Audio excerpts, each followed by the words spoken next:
Hi, Yesenia. I wanted to leave you some feedback on Essay 2. Overall, I think that you have a good definition presented and you're supporting it pretty well.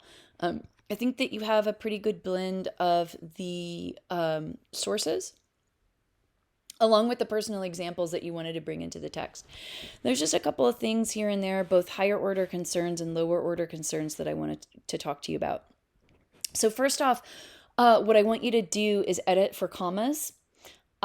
So when you have an introductory phrase, and what I mean by an introductory phrase is it is a short phrase or a short piece of information that begins at the beginning of the sentence. And it's never part of the main part of the sentence, which means that you set it off with a comma. So it's almost like there's a natural pause there. And it looks like that's a habit of yours, so I want you to read for it. Let me give you some examples. This essay right here, or sorry, this sentence right here is one that would need a comma. So in the forms of education today, comma, that is where you would that is the end of your introductory phrase, and here's where your sentence really begins. It is seen as an obligation to pursue higher education to be successful. Here's another one. In my opinion, comma, education is defined as dot dot dot dot dot. Here's another example. When reading about Raphael's Walker's essay, How Canceling Controversial Speakers Hurt Students in Our Text, comma, I learned that education can come in many different forms. So you need to read for commas in your introductory phrases. Also read for, oh, never mind. I take that back. Yeah, read for commas in your introductory phrases. Sorry, I misread something.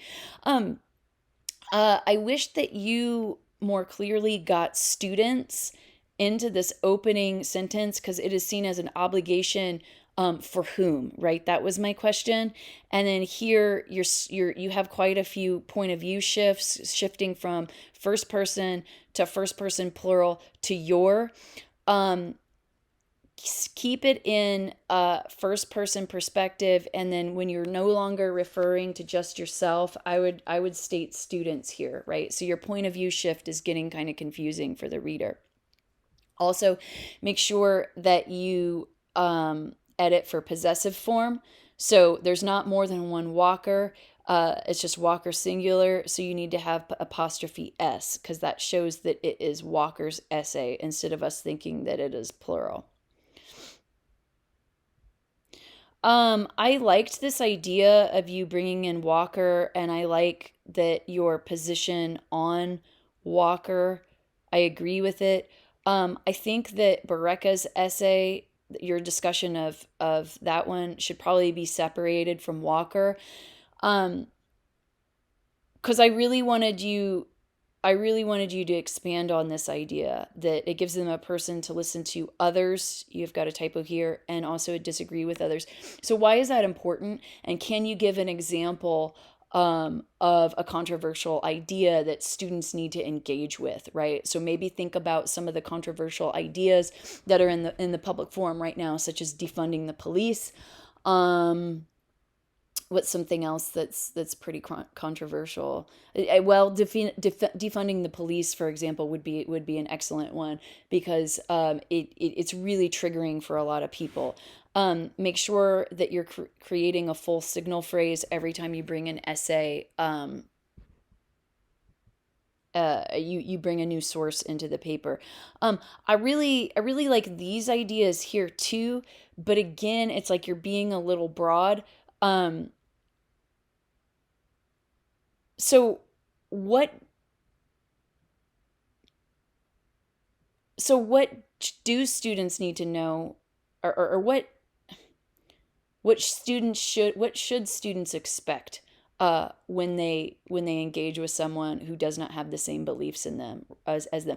So note that what often happens is we easily become angry when someone has an opposing viewpoint, but why might exploring these ideas help us be more empathetic, help us stay in those difficult conversations, and then think about why that might be important. So, like, you're really close to having a good discussion here, but you're just being a little bit too broad. I wish you got a little more narrow and specific here, too.